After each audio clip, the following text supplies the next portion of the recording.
একটা মেয়েকে সব সময় ঘরের কোণ ঠাসা করে রাখা হয়। তার অপরাধটা কি বলুন তো? সে মেয়ে। হ্যাঁ, ঠিকই শুনছেন, সে মেয়ে। ওখানে যাওয়া যাবে না, এটা করা যাবে না, এটা খাওয়া যাবে না, এত রাত পর্যন্ত বাড়ির বাইরে কার সাথে কথা বলছিলে? দেখি কি করে এলে? এই বিষয়গুলো না সবার সাথে হয় না, জাস্ট মেয়েগুলোর সাথে হয় বেশিরভাগ ক্ষেত্রে। একটা মেয়ের যখন বিয়ে হয়ে যায়, আর বিয়ে হয়ে যাওয়ার পর তার সংসার, তার মানে প্রত্যেক মেয়ের যা যা হয় আর কি, মানে বাড়ির দায়িত্ব, ঘরের যাবতীয় কাজকর্ম সব কিছু দেখা, কিন্তু বাড়ির বাইরে কিছু করতে গেলে কৈফিয়ত দেওয়া। আর বাড়িতে নুন থেকে পান খসলেই কী করেছো তুমি, সারাদিন কী করছিলে, এগুলো তাকে শুনতে হয় প্রতিনিয়ত। এবং সে যদি চায়, যদি কোনো মেয়ে চায়, একটু শিক্ষিত যে সমস্ত মেয়ে, তারা যদি চায় কখনো যে হ্যাঁ আমার কিছু করা প্রয়োজন, আমি কিছু কাজবাজ করতে চাই বা কিছু, হুম, কাজ করা যাবে না। বাড়ির বউ বাড়িতেই থাকবে।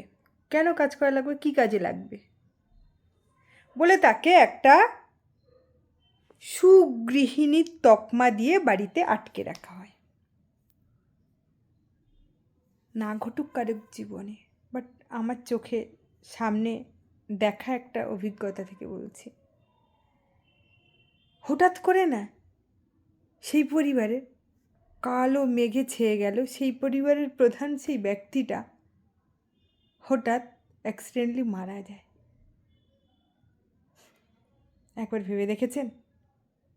ওই যে যাকে কোণঠাসা করে ঘরের মধ্যে সুগৃহিণীর তকমা দিয়ে, বাহ তুমি খুব সুন্দর রান্না করতে পারো, তুমি বাড়ি সামলাচ্ছ, সব মানে এভরিথিং যা যা আছে সেগুলো বলে যাকে ঘরের কোণে আটকে রাখা হলো, তার পরিস্থিতিটা কী হলো? সে তো 1 টাকা ইনকাম করার ক্ষমতাও তার নেই সেই মুহূর্তে দাঁড়িয়ে। কারণ সে এত বছর ধরে সুগৃহিণী, মানে ঘরের যাবতীয় কাজ, রান্না করে দেওয়া, ফরমাস ছেলে মেয়ের, স্বামীর, শ্বশুর শাশুড়ির, এইটা দাও, জল দাও, ফ্যান দাও, চা দাও, এই করো তাই করো, এর জামা কাচুনি কেন, ওর জামা ইস্ত্রি হয়নি কেন, এটা এই গ্লাসে এটা কেন রাখা ছিল না, ওই গাছে কেন জল দেওয়া হলো না, এই নানান তাল সব কিছু আর কি নিয়ে তাকে, সে এতে অভ্যস্ত, করা হয়েছে।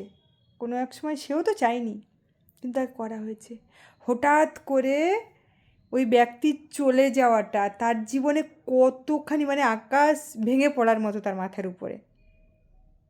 সেই মুহূর্তে দাঁড়িয়ে একবারও ভেবে দেখেছেন কি ওই পরিবারটা কিভাবে খাবে, কিভাবে চলবে, কিভাবে তার বাচ্চাগুলোকে সে সামলাবে? একবারও পিছনের কথা কেউ ভাবে না, শুধুমাত্র নিজের স্বার্থ অবলম্বন করে সবাই চলতে থাকে। একটু পিছনের দিকে তাকিয়ে কথা বলার চেষ্টা করুন, তাতে ওই আপনারই রেখে যাওয়া ছোট ছোট বাচ্চাগুলোরও ভবিষ্যৎ ভালো হবে, আর ওই মেয়েটারই নিজের মধ্যে একটা কনফিডেন্স লেভেল বাড়বে এবং ভয় পাবে না এই সমাজ থেকে, লড়তে শিখবে সে। এটা যদি তার জীবনে প্রথম থেকে ঘটতো, সে অতটাও হয়তো তাকে আবার মানে এতটা কষ্ট পেতে হতো না। আমি জানি না বোঝাতে পারছি কি না, মানে বিভৎস আমি দেখেছি চোখের সামনে যে একটা মানে সে অথই জলে পড়েছে, তার ছেলে মেয়ে রয়েছে, শ্বশুর শাশুড়ি বৃদ্ধ, কিছু করে খাওয়ার ক্ষমতা নেই, তার স্বামী সামান্য একটা বেসরকারি কোম্পানিতে চাকরি করতো, স্ত্রীকে কোনো কিছু করতে দিতেন না, সংসার সামলানো, শ্বশুর শাশুড়ি সামলানো, বাচ্চাদের সামলানো, এগুলোই করে এসছেন। আচ্ছা বলুন তো, এর জন্য কারা দায়ী? ওই পুরুষ মানুষটা দায়ী, না আমাদের সমাজ ব্যবস্থা? প্রশ্নটা শুধু আপনাদের জন্য রেখে গেলাম। পারলে সবাই একটু কমেন্ট বক্সে জানিয়ে যাবেন।